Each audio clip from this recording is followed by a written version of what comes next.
Hey, welcome to the Cultivating Truth channel. My name's Robert. Thanks again for watching.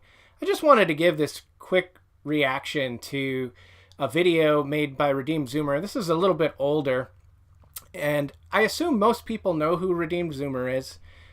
He's become very popular on Twitter as well as YouTube for his engagement with various different traditions of Christianity.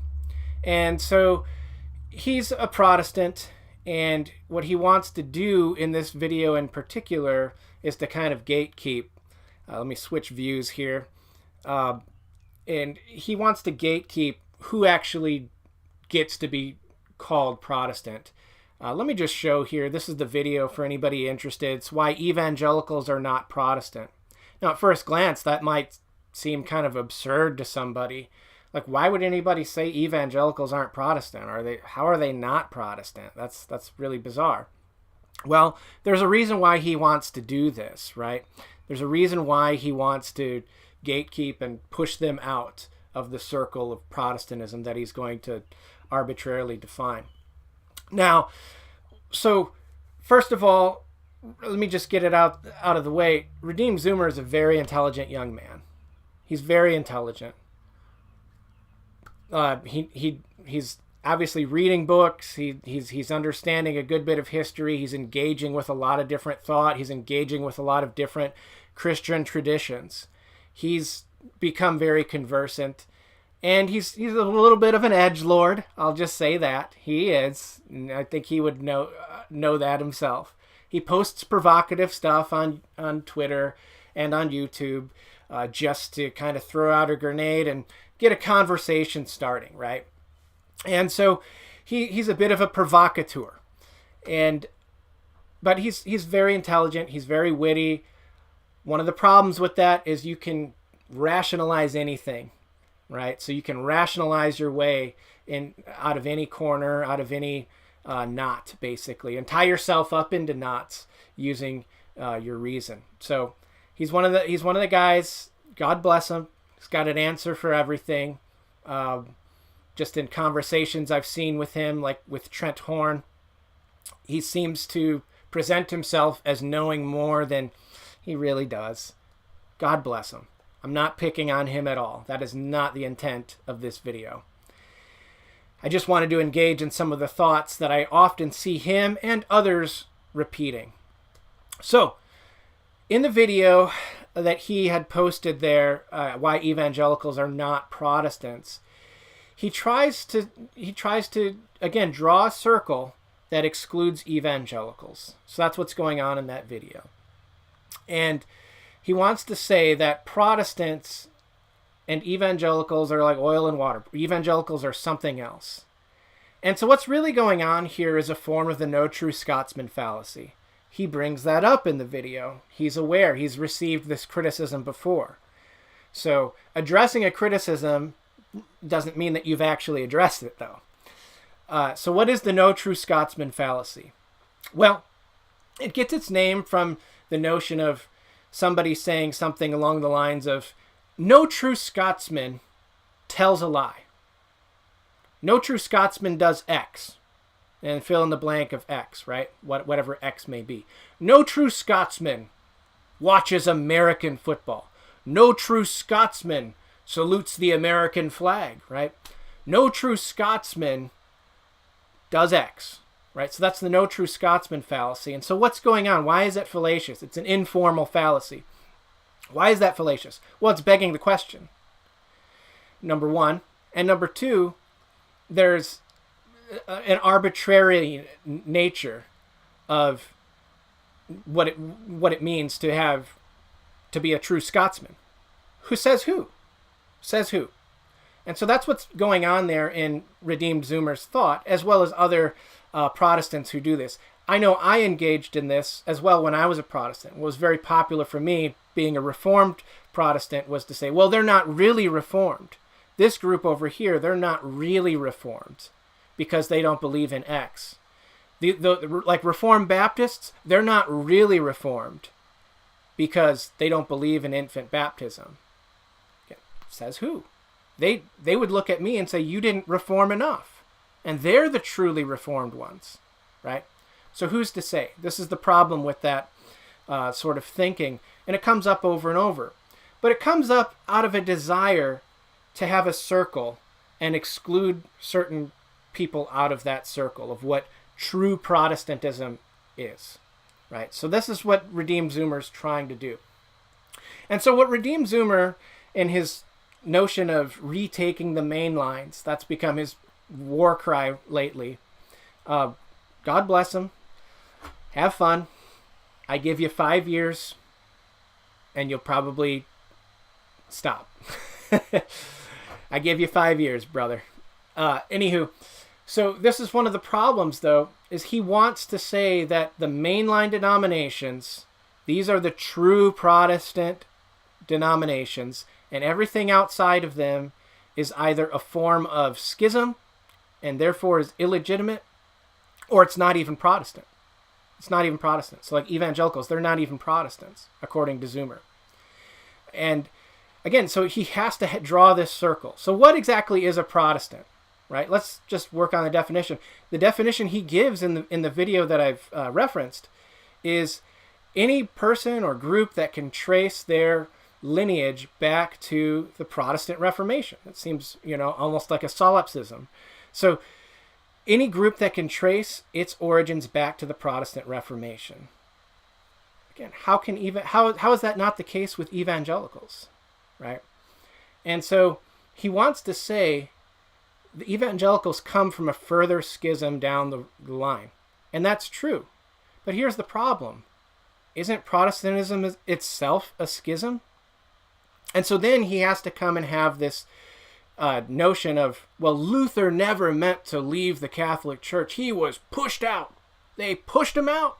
He didn't want to leave. He was trying to reform, and they just pushed him out. Those jerks, right? I mean, again, that's kind of a sophomoric understanding of what really happened with Luther in the church. But Luther aside, let's just deal with some of the other Protestants. Calvin. Who pushed Calvin out of the church? Calvin wasn't an ordained minister. Calvin wasn't a monk or a priest or anything. He literally just goes and starts his own thing. Okay?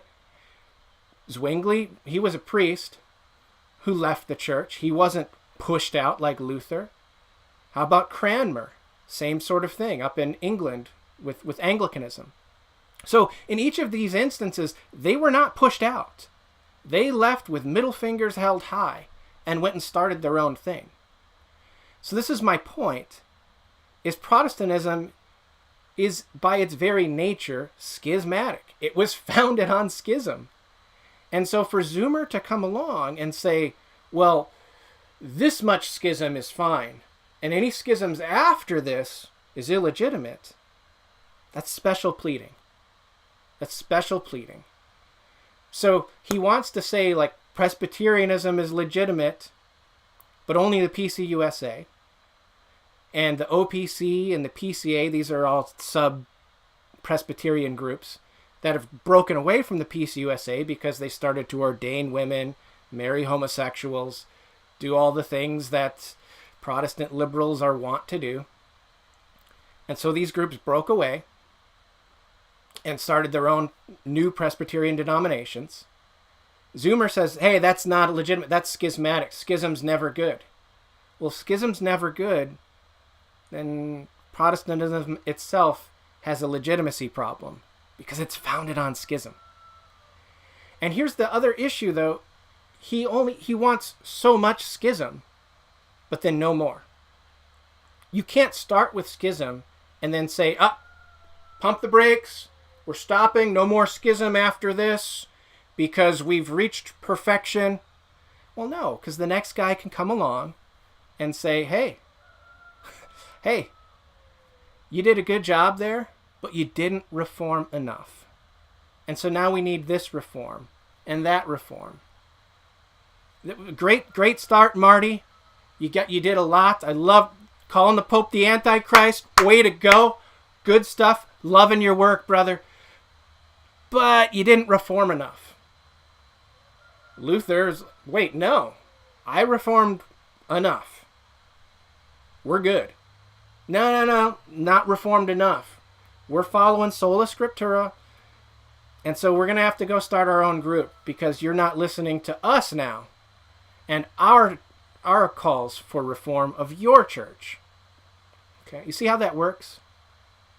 So if it was legitimate for Luther to shake his fist and say, reform, reform now, reform, and the Catholic Church to say, you need to get out of here because you're out of control and you won't listen, you're rebellious, you're not subject to authority. So if it's legitimate for Luther to then go and start his own church, then it's legitimate for somebody following Luther's footsteps to break away from his church and start their own church in the name of reform. And it goes on ad infinitum. This is how you end up with 40,000 Protestant denominations. I know that number is a bit of an exaggeration, but you get the point. Endless schism. It never stops. There's no brakes on this train. This is what I came to see as a Protestant, and what's one of the things that woke me up and called me home to the Catholic Church. Because I saw that the hidden grammar of Protestantism is just endless schism. It's never going to end. There's no way to settle issues. So here, again, this is the problem with Redeemed Zoomer and his notion of this is legitimate Protestantism over here, and these evangelicals, they're not Protestant. Okay, the evangelicals come out of the Protestant vein. Most of them here in America, they come out of the Great Awakening. And so all these new little sects come out of the Great Awakening, these new practices, these new low church. As Protestantism progressed, it became lower and lower and lower and lower church. I'm not saying that to be insulting. It's just what it is. It became, more and more rejection of the liturgical elements of the Catholic Church, right? You go to a Lutheran church or an Anglican church, at least traditional ones, their services are going to seem very similar to a Catholic church's. Very similar. Whereas if you go to a mega church, it looks nothing like it. Nothing like it. It looks more like a theater act, with the monster trucks and all that. That's what's really going on here with Redeemed Zoomer and other Protestants who do this kind of Jedi mind trick. They don't want to have to constantly give an account for the monster trucks in church, the smoke machines, the laser light shows, all the silliness that Protestantism has descended into. They're tired of having to give an account for it. And so they try to no true Scotsman their way out of it. That's what's really going on here. That's what's really going on here. If Rick Warren and his Saddleback churches are not Protestant, then what in the world are they? Where did they come from? Historically, that's their lineage. They come out of Protestantism. If Calvary Chapel isn't Protestant, then what in the world is it? You can't just you can, but it's arbitrary. You're just arbitrarily trying to exclude certain people from the group. And they undeniably belong. Calvary Chapel is a sola scriptura church. That's what it is. That's the essence of the Protestant epistemology. Scripture alone. And that's what they're doing. Now, Zoomer might not like that they broke away, they just started their own thing back in the 60s. That they didn't just funnel all these hippies that were converting to Christianity in the 60s into the PCUSA. So he might not like that. But that doesn't mean that they're not Protestant. He might not like that there's all these non-denominational churches. But who's to say that you need to be in a denomination to be Protestant? Says who? Again, this is no true Scotsman. No true Protestant is without a denomination. Says who? Calvin didn't say that in his Institutes. Luther never said anything like that. They didn't even have the concept of denominations in their head. Okay, you want to get down to it. The original reformers didn't even have the concept of different denominations in their heads. They were trying to pretend that they were part of the one true holy and Catholic and Apostolic Church. Just they had reformed it back to purity. They had scraped away the barnacles. They had gotten rid of the accretions. That's what they had allegedly done. But again, what's to stop the next guy from coming along and saying, hey, Calvin, you did great. Love it. Loving your stuff. Love where you called the Pope the Antichrist. Just awesome. Good work, brother. But there's still some accretions you didn't get rid of. And Calvin responds, no, the accretions are all gone. We've perfected the church. It's truly reformed now. What are you talking about, accretions? We got rid of those. No, John. This whole infant baptism thing, that's an accretion.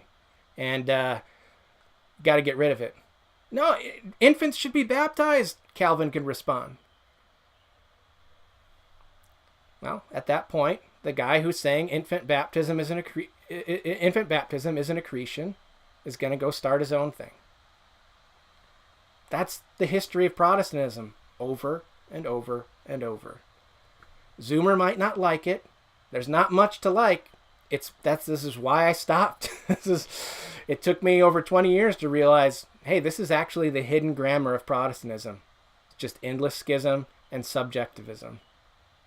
Well, thanks again for watching, guys. God bless you, and may Our Lady keep you.